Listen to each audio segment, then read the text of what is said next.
할렐루야.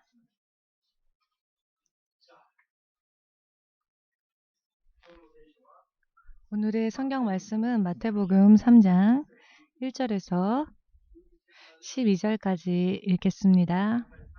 마태복음 3장 1절에서 12절까지.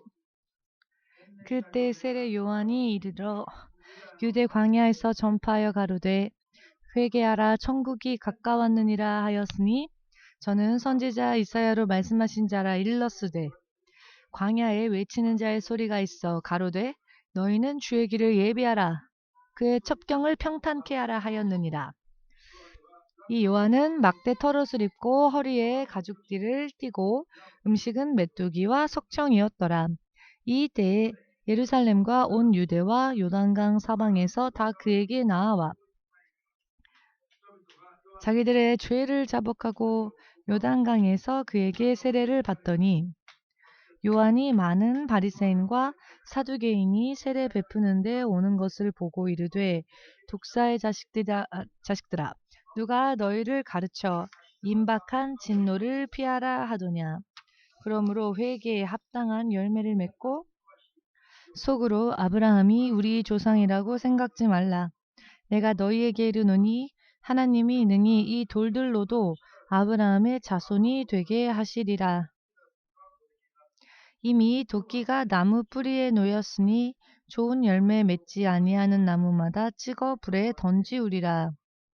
나는 너희로 회개케 하기 위하여 물로 세례를 주거니와 내 뒤에 오시는 이는 나보다 능력이 많으시니 나는 그의 신을 들기도 감당치 못하겠노라. 그는 성령과 불로 너희에게 세례를 주실 것이요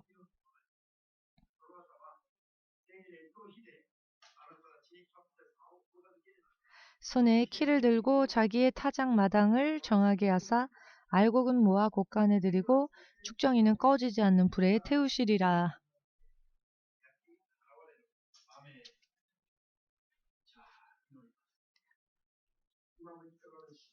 기도하겠습니다. 지금도 살아계시는 주되신 하나님, 진실로 2020년이 이미 벌써 시작되었습니다. 누구도 2020년도를 우리보다 한 발짝 더 먼저 들어간 이가 없습니다. 이 새로운 한 해에 새로운 믿음과 새로운 희망을 품고 모두가 승리자로서 이 순간부터 새롭게 출발할 수 있도록 축복하여 주시옵고 1년 1년 해를 거듭할수록 가면 갈수록 오르막길이며 가면 갈수록 성공하고 하나님 뜻에 합당한 믿음의 사람으로 성장하고 성숙할 수 있도록 도와주시옵고 때의 흐름을 직관하게 하시옵고 통치자 되시는 주의 섭리와 그 인도하심을 온 몸으로 읽으며 하루하루를 후회가 없이 살 수 있도록 축복하여 주시옵소서. 모든 것을 주의 성령께 의탁하오며 예수 그리스도 이름으로 기도하옵나이다. 아멘. 할렐루야.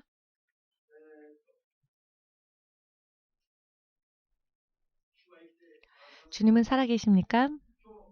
오늘 우리들에게 주어진 성경의 말씀 구절은 제가 주의 종으로 부름을 받던 때에 예수님을 처음 만났을 때에 제가 예수님을 믿고 예수님께 기도하고 처음으로 그 기도에 응답을 받았던 그 때에 제가 받은 응답으로는 처음이었고요. 저는 또 이 응답을 통해 제가 하나님의 종으로 부름받았다는 것을 또한 사명을 알게 되었고 또 받게 되었습니다. 그리고 그때의 내용과 똑같은 말씀이 오늘 성경 구절에 나와 있는데요. 바로 그 구절이 오늘 우리가 함께 읽은 본문 말씀의 내용입니다.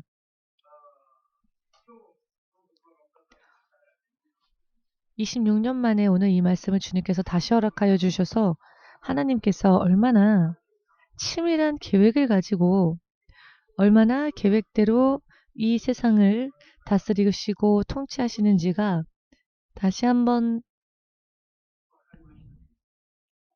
깨달아졌습니다.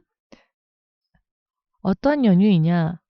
작년부터 시작되어진 길가의 시대, 마지막 수확의 때, 마지막 추수의 때를 위해 여호수아와 같이 가나안의 7 부족을 물리치고 가나안 땅을 점령하여 하나님의 약속의 말씀이 최종적으로 실현되어지는 바로 그 일을 위하여서 또 하나님께서는 저를 부르셨고 또 그와 같은 사명을 저에게 주셨으며 지금까지 훈련을 통해서 또 교회 개척을 지나며 여러 많은 주께서 부르신 대로의 사명을 감당하기 위한 여러 많은 준비 과정을 거쳐왔습니다. 그리고 길갈 시대에 접어듦과 동시에 작년 5월부터 이 2020년은 본격적으로 그 사명을 감당하는 시대가 열릴 것이다 라고 하는 것을 몇 번이나 여러분들께 말씀드리지 않았습니까? 그렇게 하나님께서 감동을 주셨는데요. 이 2020년을 위해 제가 처음 받았던 때의 계시, 그때와 정말로 똑같은 그와 같은 본문 말씀을 다시 한번 받게 되어서 제 개인적으로는 참 감개무량하고요. 그리고 확신이 더욱더 찼습니다. 왜 확신이 찼느냐? 하나님의 그 계시되어진 계획은 바르게 순종만 한다면은 반드시 성취되어진다라는 것. 아멘 되십니까? 할렐루야. 할렐루야. 반드시 시간이 흐르면은 하나님의 약속은 실현이 되어집니다. 아멘. 제가 처음 부름받았을 때와 지금 그 부름받은 사명을 본격적으로 감당하게 될 2020년 시간은 흐르고 있습니다마는 하나님의 계획, 그 흐름은 변함이 없습니다. 그리고 역시 처음 부름받았던 때처럼 열심히 준비하여서 잘 해보아라 라고 하신 말씀. 주의 이름을 불렀다고 해서 모두가 구원받는 믿음의 그런 믿음으로 거듭나는 것은 아니죠. 열매를 맺지 못한 채 쭉정이가 되어버려 껍질뿐인 상태가 되어서 마지막 심판 때에는 꺼지지 않는 불에 태워져 버리는 그런 쭉정이들이 많다 하셨습니다. 그렇기 때문에 회개에 합당한 열매를 맺으라고 하셨고요. 세례 요한을 통하여 2000년 전에 이미 주께서 우리에게 주신 이 말씀이 얼마나 인류 역사 가운데에서 그 흐름 자체를 바꾸어 놓는 중요한 이야기인지 믿으십니까?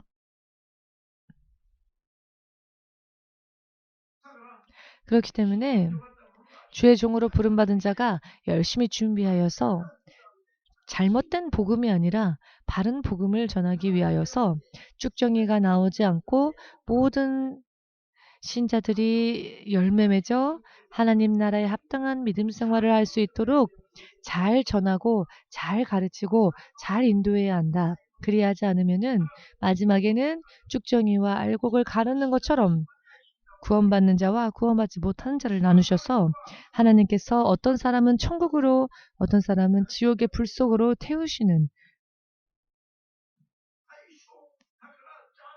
그렇기 때문에 잘 준비하여서 잘 가르쳐라 라고 제가 처음 주님을 만났을 때 받은 말씀이었는데요. 이제 길갈 시대에 접어들게 되어서 2020년이 되었을 때 하나님은 다시 이 말씀을 저에게 주셨습니다. 설마 다시 또 똑같은 말씀을 26년 전에 제가 처음으로 받았던 하나님으로부터의 응답의 말씀을 다시 이때 주시리라고는 생각도 못했습니다. 처음에는 별로 즐겁지 않았습니다. 사람은요, 지금까지 없었던 새로운 것을 구하는 그런 감각이 있지 않습니까? 지금까지 이 말씀은 많이 전해온 말씀이었고 그렇기 때문에 그렇지만 이 말씀이 주어져서 이 말씀을 놓고 기도하면 기도할수록 하나님의 통치하심이 전체적으로 처음에 전하는 말이 마지막에도 이루어지지 않으면 안 되니까요. 하나님께서는 자꾸 바뀌시는 분이 아니십니다. 자꾸 바뀌는 것은 믿음이 약한 사람들의 마음이고요. 하나님께서는 일편단심, 흔들리지 않으시며 변하지 않으시며 처음 주신 약속을 끝까지 지키시는 처음이요 나중 되시며 처음이나 마지막이나 똑같은 분이십니다. 아멘. 그렇지만 신자들은 20년 전의 사람이 지금 이 자리에 과연 몇 명이나 앉아 있습니까? 10년 전에 교회에 왔었던 사람이 지금 이 자리에 있습니까? 자, 교회를 떠난 사람들은 지금 어디에서 무엇을 하고 있습니까? 훌륭한 믿음으로 성장했습니까? 혹은 오히려 믿음의 길을 떠나 방황하고 있습니까? 그렇기 때문에 하나님의 계획에 대하여서도 하나님께서는 한번 말씀하시면 우리가 믿음만 보인다면은 하나님은 변함없이 당신께서 하신 그 약속을 지키시는 분이십니다. 그렇지만 문제는 사람이 바뀌기 때문에 사람이 변하기 때문에 자기가 변해놓고는 변한 날을 하나님이 맞춰서 주실 거라고 생각하죠. 그렇기 때문에 이루어지지 않는 겁니다. 하나님은 우리들의 기분 변덕을 맞춰주시는 분이 아니십니다. 하나님은 당신께서 하신 말씀대로 그 약속을 따르는 자들에게 그 약속을 지켜주시는 분이십니다. 그리고 이 약속은 영원히 스스로도 바뀌지 않습니다. 스스로도 변하지 않는 신실한 것입니다. 아멘 되십니까? 그렇기 때문에 기도하면 기도할수록 처음에는 왜 마태복음 3장을 주실까 했는데요. 기도하면 기도할수록 오늘 이 말씀이 다시 주어진 것이 그 무엇보다도 감사구나. 왜냐하면은 처음 저를 불러주셨던 때에 주께서 저에게 주신 그 명령의 말씀을 다시 주셨다고 하는 것은 앞으로 이제 본격적으로 하나님께서 이 일을 성취하시고 이루시며 실현시키실 것이다 라고 하는 재차 확인시켜 주시는 말씀이기 때문에 앞으로의 미래가 더욱더 확신에 차지 않겠습니까? 아멘 되십니까? 할렐루야. 20년 전, 25년 전에, 6년 전에 했던 그 약속들이 지금은 바뀌어서 하나님이 옛날하고 지금하고 틀리네? 이렇게 되면 큰일 나죠. 우리는 하나님의 약속을 의지하고 왔는데 하나님이 자꾸 바뀌시고 내가 무슨 말을 했니? 라고 한다면 곤란하지요.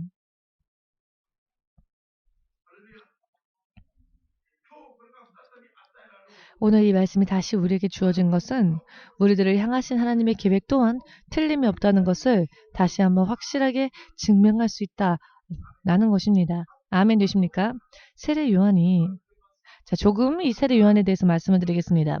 세례 요한이 복음을 전했을 때의 그의 모습에 대해서 이 본문 말씀이 전하고 있는데요.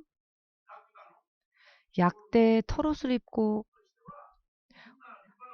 옷이요. 이렇게 여러분들처럼 멋진 옷을 입고 있었던 것이 아니라 약대 털옷, 낙타 털옷이죠. 약대 털옷을 입고 이런 가죽 잠바라든지 코트 이런 것이 아닙니다. 약대 털옷, 낙타의 털 가죽, 정말로 변변치 못한 것, 꼼꼼하게 세공되어진 것이, 재봉되어진 것이 아니라는 것입니다. 낙타 털옷을 입고 마치 야만적인 모습 아닙니까? 허리에는 가죽띠를 띠고 가죽띠로 허리를 조르면 어떻게 되느냐? 가죽띠로 허리를 조르면 뭐 지퍼나 단추 이런 게 필요가 없는 겁니다. 여러분 상상이 되십니까? 지금 상상력이 요구되어지는 장면입니다. 상상이 되십니까? 가죽띠 하나를 띠고 지금은 멋진 벨트들이 많지만 그런 멋진 벨트가 아니라 가죽띠를 띠고는 그 모습이요. 그것도 광야에서 그가 광야에 살면서 그의 식물은 그가 먹었던 음식은 메뚜기와 석청이었답니다. 메뚜기와 석청만 먹었답니다. 어떤 사람이 이런 자연식을 먹었다니 얼마나 건강에 좋았을까라는 설교를 하는 분을 제가 들은 적이 있는데요. 그런 게 아니죠. 광야에 있을 만한 게 메뚜기와 석청 이외에는 없었다는 겁니다. 그렇기 때문에 그것 이외에는 먹을 것이 없었기 때문에 먹었던 것이 메뚜기와 석청이었다는 것입니다. 사실 이것은 육신적으로는 결코 만족할 만한 음식물이 아니지요. 그런데 그와 같은 음식을 먹으면서 그가 오직 전파했었던 것은 주의 길을 예비하라. 회개함으로 주의 길을 예비하라. 주께서 너에게 오시는 그 길을 회개함으로 예비하라 라는 복음을 전파하였죠. 즉 이 땅에 임하실 예수님을 영접할 수 있는 믿음을 준비하라 라는 말입니다. 오직 복음을 이렇게 전했습니다. 아멘. 그 생활은 참 볼품없는 초라한 생활이었죠. 영적으로 볼 때는 참 훌륭한 일이지만 육의 눈으로 현실 속에서 바라보면은 아니 광야에서 홀로 외롭게 외치고 있답니다. 세상 사람들이 믿어주지도 않는 이야기를. 여러분 그러나 이 말씀이 얼마나 중요한 말씀이었습니까? 인류의 운명적인 그 역사의 흐름을 바꾸어 놓는 주 예수가 오시는 생명의 구세주가 오시는 그 길을 전하였던 정말로 커다란 사건이었던 것입니다. 이것을 신뢰하지 않겠습니까? 그러나 사람들은 이것을 신뢰하지 않았습니다. 그렇기 때문에 바리새인들이나 사두개인들과 같이 당시에 이스라엘 백성들을 지도하던 지도자층들도 들을 만한 귀를 가지지 못한 채 유대인들의 지도자들이 오히려 기다리던 메시아, 그 예수님을 십자가에 못 박기 위해 빌라도에게 예수님을 넘기지 않았습니까? 그 후에 이스라엘의 백성의 민족이 1900년, 약 1900년 동안 어떻게 되었습니까? 뿔뿔이 온 세계로 흩어져서 마지막에는 히틀러에 의해 600만 명이나 학살되어지는 잔혹한 사건이 벌어졌지요. 여러분, 주께서 오실 길을 예비하라라고 세례 요한이 전하였을 때 그 예수님을 왕으로서 구세주로서 영접하였더라면 이런 결과는 나오지 않았을 겁니다. 그러나 그들은 믿음으로 예수님을 영접하지 않았고 하나님의 백성으로서 거듭나는 열매를 맺지 않았습니다. 마태복음 21장 16절을 말씀 읽어보시면 무화과 나무를 보신 뒤에 성읍으로 예수께서 들어가셨고 먹을 만한 과일을 찾으셨으나 과일은 없고 열매는 없고 잎사귀만 무성한 것을 보시고 예수께서는 그 무화과 나무를 저주하셨죠. 앞으로 이제 열매 맺지 못할 것이다 라고 예수께서 말씀하시자마자 그 무화과 나무가 뿌리부터 썩기 시작했지요. 메말라 버렸습니다. 여러분, 자 일본에서는 이런 무화과나무 열매를 팝니까? 무화과나무 열매를 팝니까? 예수님께서 저주했던 것은 무화과나무를 저주하신 것일까요? 아니죠. 무화과나무는 상징적인 것이었고 예수님을 영접하려 하지 않았던 그 이스라엘 민족을 저주하신 것입니다. 이것으로 인하여서 이스라엘의 백성들의 운명이 어떻게 되었습니까? 하나님이 예수께서 고작 나무 하나를 저주하려고 이런 말씀을 일부러 기록하신 게 아니라는 겁니다. 하나님께서는 미리 세례 요한을 통하여서 우리들에게 말씀을 주신 것처럼 예수님을 맞이할 바른 믿음이 없으면 이와 같이 무화과 나무가 메말라 버리는 것처럼 말라가 죽어버리는 것처럼 사람도 그렇게 될 수 있다는 것을 설명하시는 부분인 것이죠. 지금 우리는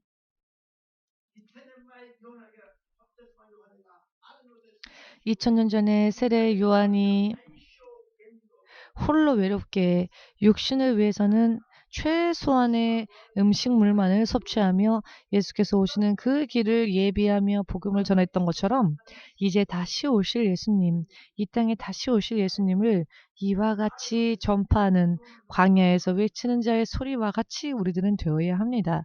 아멘 되십니까? 오늘 이 성경 말씀을 읽고 우리는 그것을 깨달아야 합니다.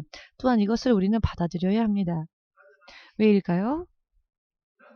여러분, 작년 가을 추수감사절 그 한 주 전에 감사에 대하여서 설교를 하려고 했는데 하나님께서 급히 마태복음 24장 44절을 먼저 주셨다고 말씀드렸죠. 인자 예수가 돌연 이 땅에 오실 때 그것을 준비해야 한다. 감사절과 감사 예물과는 전혀 연관되어져 있지 않는 것 같은 말씀인데 하나님께서는 왜 그때 그 말씀을 주셨는지 제가 여러분들에게 설명을 드렸는데요. 다시 한번 그때 그 말씀을 상기하시기 바랍니다.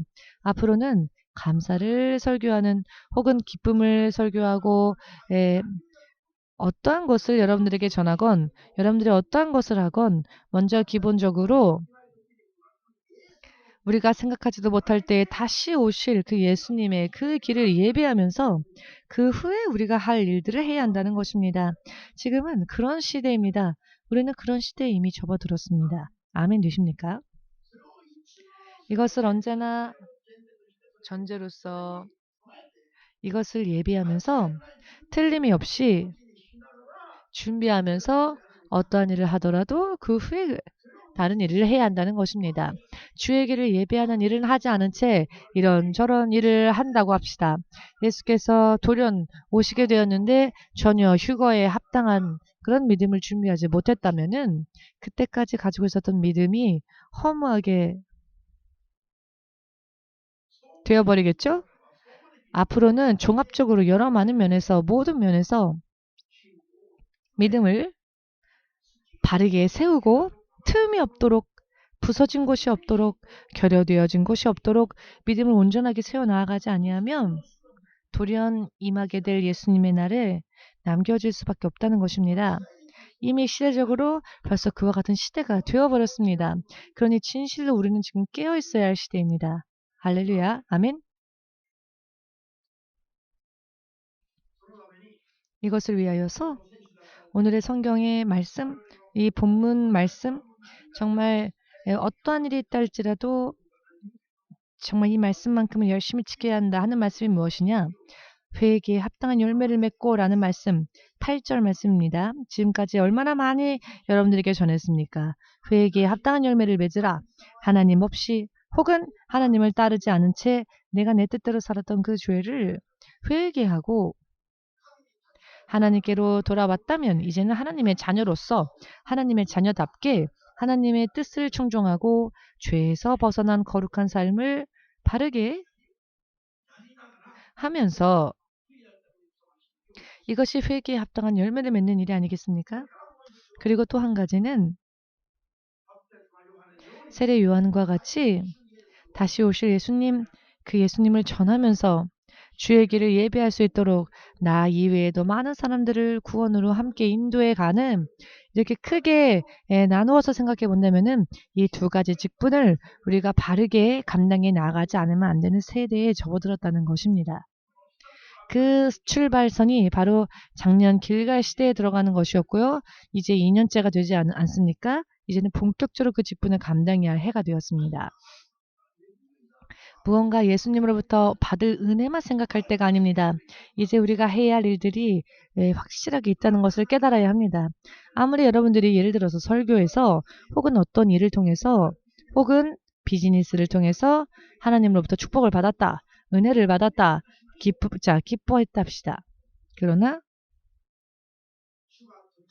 주님께서 돌연 임하실 때 죄에서 벗어나지 못한 부분들이 있어서 아직도 성화되지 못하고 거듭나지 못한 부분들이 있어서 그런 믿음의 준비가 되어 있지 못했다면 남겨질 수밖에 없습니다.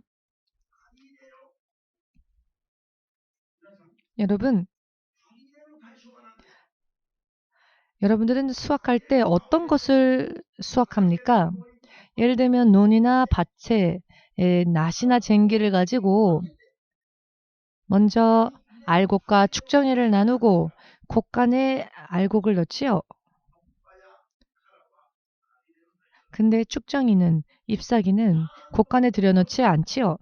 잘 연글은 잘 익은 보리나 아멘. 만일 곡물이라고 치자면은 쌀이나 보리 이렇게 잘 연글은 잘 익은 혹은 과일로 따지자면은 흠이 없는, 상처 없는, 맛있게 색깔도 좋고 상처도 나지 않은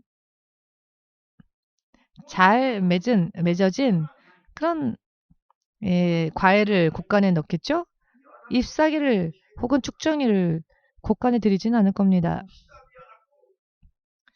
성숙되어진 열매는 없고 잎사귀만 있는데 그런 것들은 곡간에 들여놓지 않지요.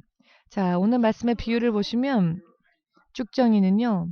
하나님의 천국 곡간에 들어가지 못한다는 겁니다.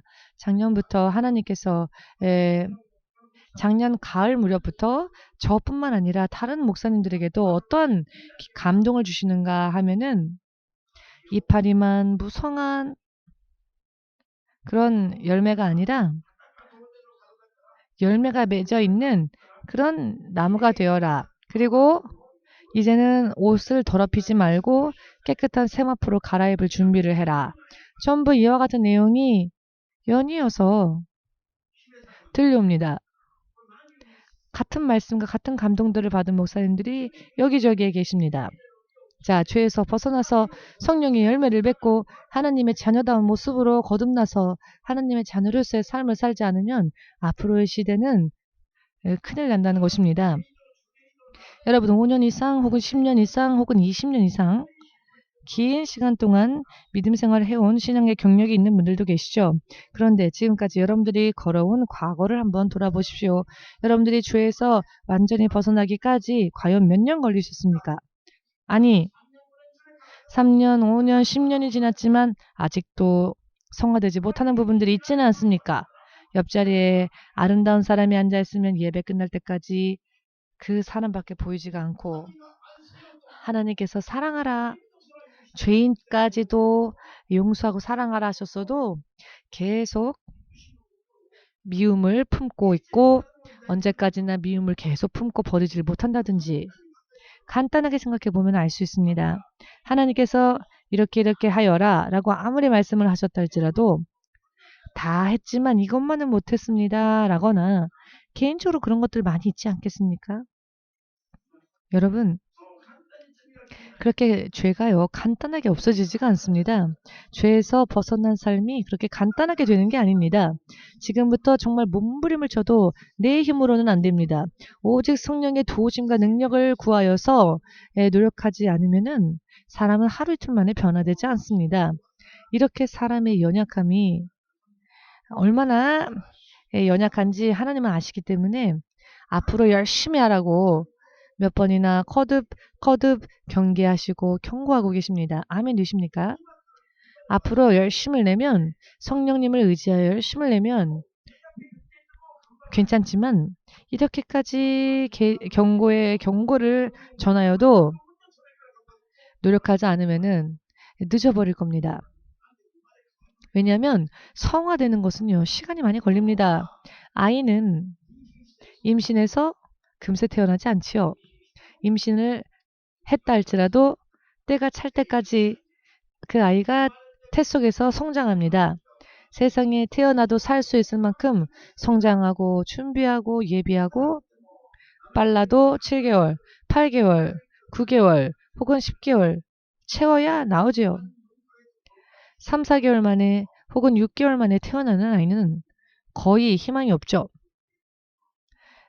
한 사람으로서 생명을 유지하기가 참 어렵게 돼버리는 것이죠.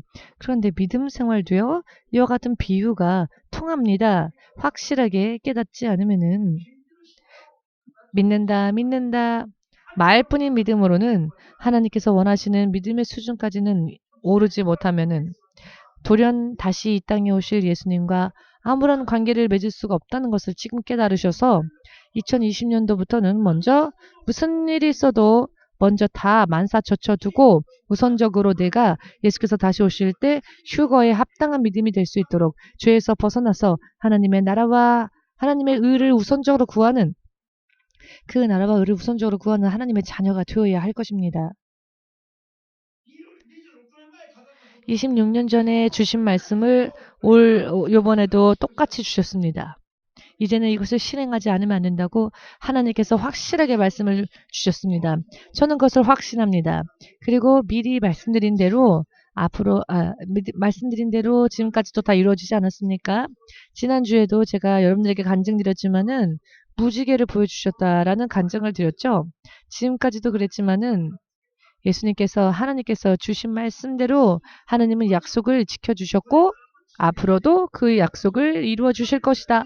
그렇기 때문에 그것을 카메라로 찍어두어라. 기념해라. 잊어버리지 말라라는 뜻이죠. 아멘. 신목사님을 불렀을 때 너는 이렇게 하여라.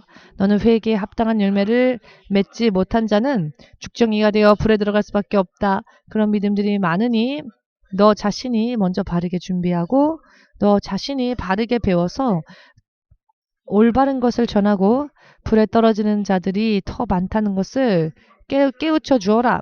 구원받는 이가 극히 적다는 것을 알려주어라. 그리고는 모두가 구원에 이를 수 있는 자들로 바뀌어질 수 있도록 전하여라. 그렇기 때문에 작년 가을에도 제가 어떤 분을 하나님의 동산으로 인도해서 어느 한 나무를 보여주면서 설명하는 모습을 보여주셨는데요. 그 나무에는 제가 그 어떤 분에게 그 나무를 설명할 때 그 나무가 잎사귀는 하나도 없고 모두가 다 열매만 있었습니다. 열매만 있었습니다. 잎사귀가 하나도 없었습니다. 그렇지만은 가끔씩 이제 막 익기 시작한 조그만 열매들이 있었는데요. 이미 잘 연그른 과일은 지금이라도 수확할 수 있는 상황이었지만 그런 과일을 수확할 때에 아직 맺어지지 얼마 안 된 과일은 함께 추수할 수 없습니다. 그래서 그 과일은 두 번째에 다시 수확한다라고 하셨습니다. 이것은 휴거 때에 수확되어지는 영혼과 환란을 통과하여 그 후에 두 번째 구원받는 자들이 하나님이 이렇게 약속을 이제 실현하실 것이다. 또 그와 같은 경고의 말씀이다. 라는 것을 깨달으셨다면 주님께 영광 돌리시고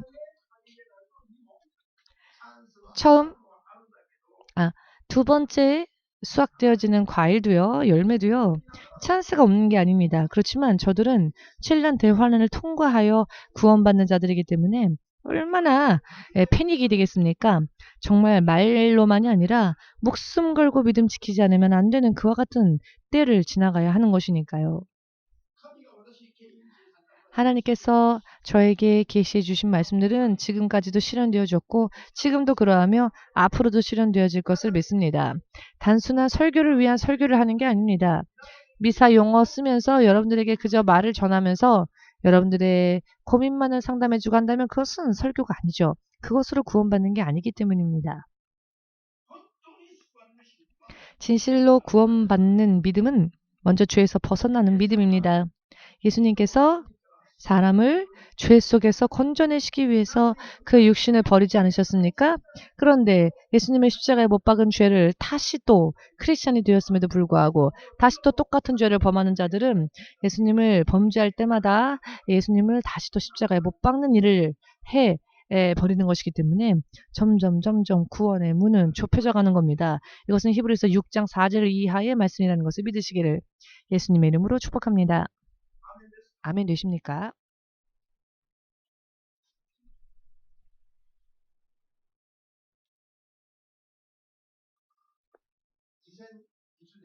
2020년 이제 본격적인 하나님의 역사가 일어나게 될 것입니다. 하나님은 이파리를 구하지 않으십니다. 진짜 알곡의 믿음만을 바라십니다. 그런 알곡을 키우시고 성장시키셔서 복음을 더 전파하게 하시고 하나님이 옳다 하시는 자들의 숫자가 찰 때까지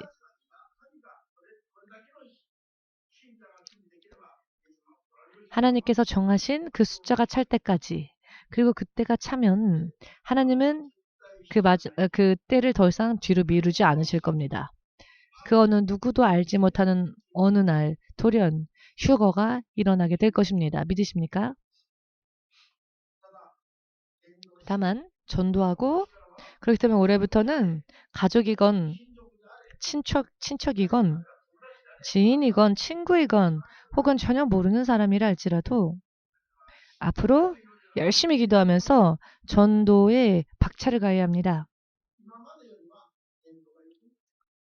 지금까지보다는 더 전도가 수월해질 겁니다. 왜냐하면은 이제 우리가 길갈 시대에 접어들었고 본격적인 추수의 때가 되었기 때문에 지금까지는 완악했던 사람들이 기도해서 또다시 나아가면 의외로 생각했던 것보다도 간단하게 예수님께 돌아오는 그런 사람들이 나올 것입니다. 아멘 되십니까? 아, 지금까지는 이 사람 정말 말 안 들었는데 그래서 이젠 포기한다. 내버려 두자. 이런 태도는 좋지 않다는 것입니다. 지금까지 아무리 전에도 말 듣지 않았던 사람이 마치 거짓말처럼 간단하게 전도가 되어지는 지금까지하고는 그 흐름이 영적인 흐름이 바뀌게 될 것입니다. 그것이 바로 이제 시작되어진 2020년부터 예수께서 다시 오실 그 순간까지 이제 마지막 가나안 7 부족을 점령하는 시대가 되는 것이며 마지막 추수의 때가 되는 것이며 환란에 들어가지 아니하고 휴거에 합당한 거듭난 믿음, 죄에서 벗어나 하나님의 나라와 의를 먼저 구하는 하나님의 자녀로서의 믿음으로 거듭나는 알기 쉽게 말씀드린다면 그와 같은 의미에서 이 모든 것들을 포함하여 최종적인 단계로 이제 올해부터 들어가게 될 것입니다. 이것만큼은 절대로 일을 하는 도중에라도 잊어버리지 마시고 기도하면서도 다른 것들만 기도하지 마시고 이것만큼은 잘 마음과 머릿속에 새겨두셔서 이와 같은 흐름 속에서 우선순위가 무엇인지 어디에 우선순위를 두어야 하는지 이와 같은 흐름 속에서 내가 아직도 벗어나지 못한 죄가 무엇인지 내가 아직도 회개치 못한 죄가 무엇인지 이와 같은 흐름 속에서 기도하면서 주님께서 보여주시는 먼저 전도해야 될 사람이 누구인지를 하나님으로부터 알려달라 기도하고 그리고 저도 여러분도 진실로 후회가 남지 않는 인생을 앞으로 소망하며 나아가야 할 것입니다. 이와 같은 하나님의 말씀이 이와 같은 하나님의 메시지가 여러분들의 마음을 치는 그런 메시지라면 이 메시지가 여러분들의 마음에 와닿고 여러분들의 마음을 친다면 그 사람은 참 복된 사람입니다. 태평한 얘기를 할 때가 아니라는 겁니다. 시대적으로 이제는 태평하게 세월 보내도 되는 그런 시대가 아닙니다. 정말로 누가 구원받을 만한 온전한 믿음 위에 서는가? 본인들이요. 나는 안 돼. 나는 구원받지 못할 것 같아. 그런 의미에서 자기 자신을 잘 아는 사람들이 사실 의외로요 적습니다. 대부분의 사람들이 작년 한 해 동안에도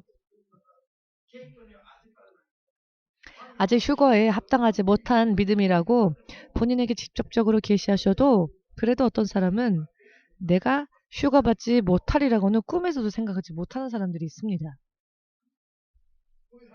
이와 같은 이야기의 의미를 이해하시겠습니까? 당신은 이대로라면 휴거에 참여하지 못해요 라고 보여주어도 본인이 못 깨닫습니다.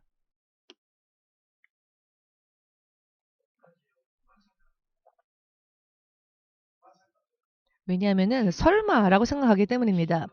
믿음의 본질을 아직 모르고 있기 때문에 그렇습니다.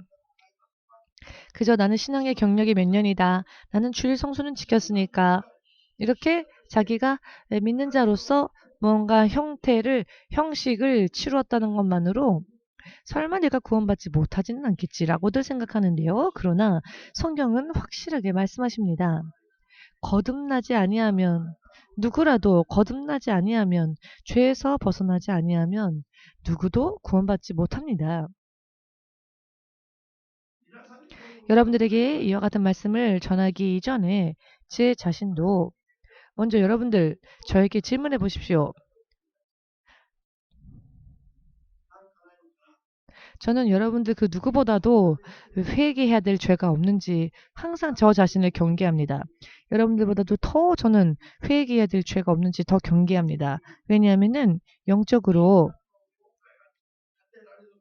신약시대에 교회가 세워졌을 때 가장 크게 쓰임받았던 사도 바울이 내가 많은 이들에게 복음을 전하고 난 뒤에 내가 오히려 실격자가 될까 두렵다라고 자기 자신에 대해서 걱정했던 사람이 바로 사도 바울 아닙니까?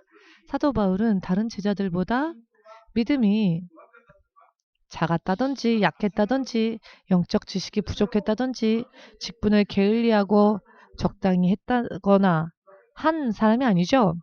그 어느 누구와 비교도 안 될 정도로 열심을 낸 자였습니다. 더 깊이 더 알고 있었기 때문에 자기 자신을 항상 경계했습니다.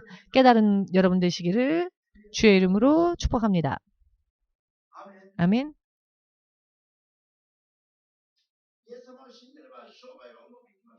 예수님 믿으면 사업 성공합니까?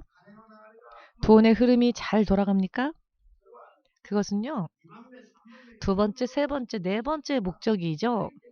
그것은 믿는 자에게 하나님이 주시는 표적이고 은혜일 뿐이지, 먼저 내가 반드시 구원에 이르는 온전한 하나님의 자녀로서 성화되어져서 확실하게 구원받는 믿음을 만들어 나아가느냐, 이것이 우리들의 첫 번째 목적이 되어야 합니다.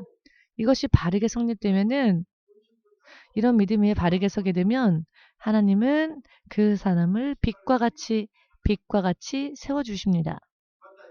마태복음 5장 13절부터 16절 사이에 너희는 세상의 빛이다. 너희는 세상의 빛이며 너희는 세상의 소금이다. 그러나 소금이 만일 소금 맛을 잃어버린다면 그 소금이 어떠한 일을 할 수 있겠느냐. 밖에 버려져 사람들에게 짓밟힐 뿐이다.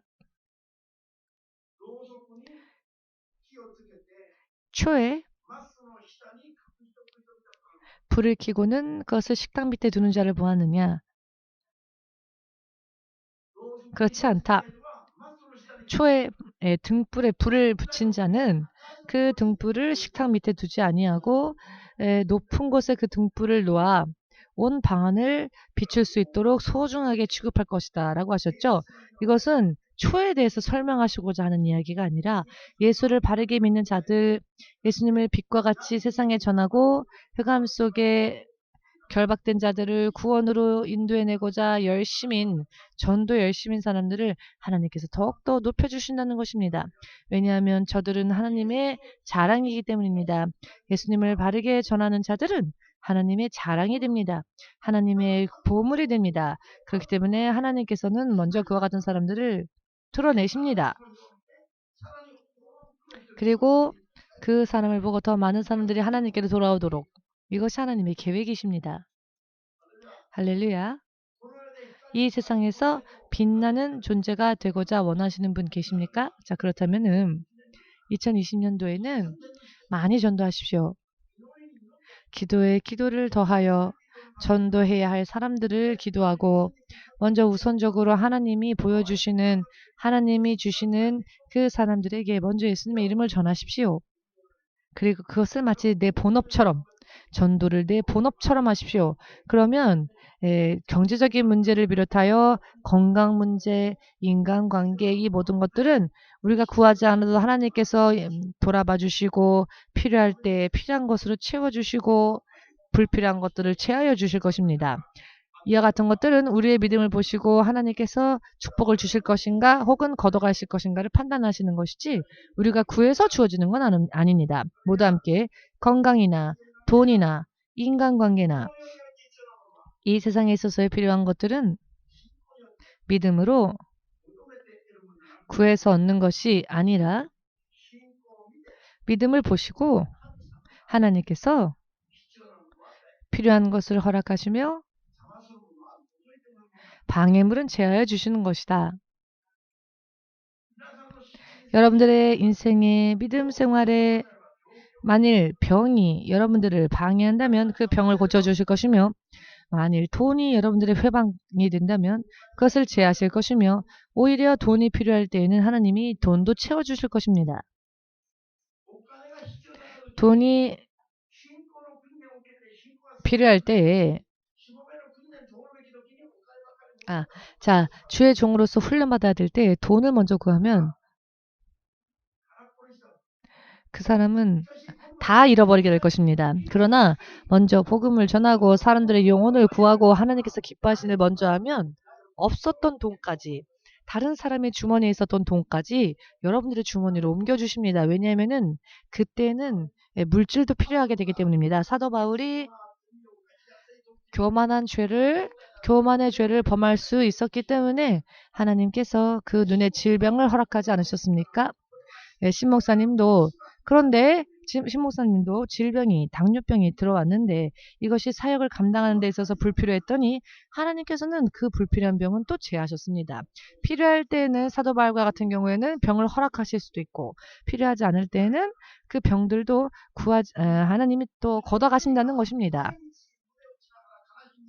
하나님께서 매일매일 가슴을 두드리시며 불 속으로 떨어지는 사람들의 영혼을 하나님의 마음을 품고 어찌하면 한 명이라도 더 많은 영혼을 구원해낼 수 있을까 울면서 그 마음을 아파하면서 그 영혼들을 위해서 기도하고 구원하고자 노력하는 사람을 하나님께서 보실 때 가만히 계시겠습니까?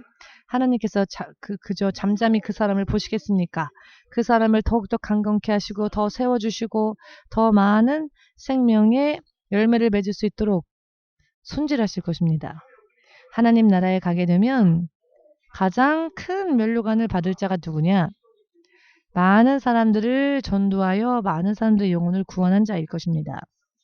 많은 사람들의 영혼을 구원한 자, 그런 사람이 하나님께서 보호하십니다. 그런 사람을. 하나님께서 보호하십니다. 하나님께서는 그와 같은 사람을 보호하시며 가야 할 길을 열어주시고 왜입니까? 예수님과 같은 마음을 품고 멸망으로 치닫는 자들을 구원하고자 하는 그 마음이 예수님의 마음이기 때문입니다. 내 형제가 내 가족이 죽어도 사람들은 순간만 슬퍼할 뿐이지 정말로 그 사람의 운명, 그 사람의 영혼의 지옥 속에서 앞으로 어떤 고통을 받게 될 것인가에 대해서는 생각하지 않죠. 그래서 어떤 핍박을 당하더라도 먼저 그 사람의 영혼을 구원하려고 열심히 내는 사람들이 그다지 많지 않습니다. 구원을 위한 그 영혼의 구령을 위해서 불타오르는 사람들에게만 있는 이야기이지요. 하느님에게만 있는 것, 그것은 무엇이냐? 사람에게는 없는 것, 그것이 무엇이냐? 망해가는 자들, 멸망으로 치닫는 자들의 영혼을 구원하고자 하는 것, 그리고 그 능력, 열심히 기도하면 성령께서 그 능력을 부어주시고 채워주십니다. 오직 성령께 구하며 2020년도에는 여러분들의 본업이 예수님을 전하고 전하는 일에 사용하신다면 1년 뒤에는 여러 많은 의미에서 여러분들의 운명이 바뀌어졌음을 스스로도 보고 알 수 있을 겁니다. 앞으로는 그 날들이 빨라질 것입니다. 전체적으로 예수님께서 올해부터는 급히 서두르시며 행하실 것입니다. 그렇기 때문에 지금은 영적으로 격정기입니다. 순간에 흐름이 바뀌어지고 지금까지는 같은 죄를 똑같이 범해도 별로 대수롭지 않았다 할지라도 그래서 안일한 마음으로 믿음 생활을 안일하게 해도 아무런 일도 일어나지 않았다면 앞으로는 틀리게 될 것입니다. 보면 볼수록 그 흐름이 바뀌게 될 것입니다. 이미 그와 같은 때가 되었으니 오늘의 말씀 신 목사님이 하나님께 부름받았을 때 사명을 처음 받았을 때 처음 기도해서 받은 응답의 말씀 그때 주어진 이 말씀이 26년 만에 다시 하나님이 저에게 다시 주셨습니다. 하나님의 계획이 앞으로 본격적으로 이루어질 것이다 라는 말씀이라고 믿습니다. 지금까지 준비의 시간은 이제 흘렀으니 준비하는 기간은 이제 끝났으니 앞으로는 어디에 가서 누구를 만나더라도 이렇게 하면 반드시 구원에 이르며 이렇게 하면 반드시 성공할 수 있다라고 전할 수 있도록 길갈 시대를 허락하셨습니다. 이제는 누가 최선을 다하여서 이 마지막 때에 열심히 사느냐 그것이 승리의 크기를 결정짓게 될 것입니다. 아멘. 1년, 3년 지나서 결과를 보고 난 뒤에 나도 하다 보면은 늦어버립니다. 올해부터는 진실로 지금까지 많이 전해왔던 것처럼 그리고 오늘 다시 한번 강조하여 이렇게 말씀드리고 있는 것처럼 이제 우리가 변화되어서 반드시 휴거에 합당한 믿음 돌연 임하게 될 휴거에 합당한 믿음이 될 수 있도록, 그리고 많은 영혼들을 구원하는 데에 내 본업으로 우선순위로서 해 나가신다면은 이 두 가지를 머릿속에 새겨두시고 가슴속에 새겨두시고 우선순위를 두고 가신다면 하나님이 여러분들의 인생을 축복하실 겁니다. 그렇게 하고자 원하시는 분들은 주님 앞에 영광 돌리시기 바랍니다. 자, 우리 예수님의 이름 함께 3번 부르고 예수여 삼창으로 기도하겠습니다.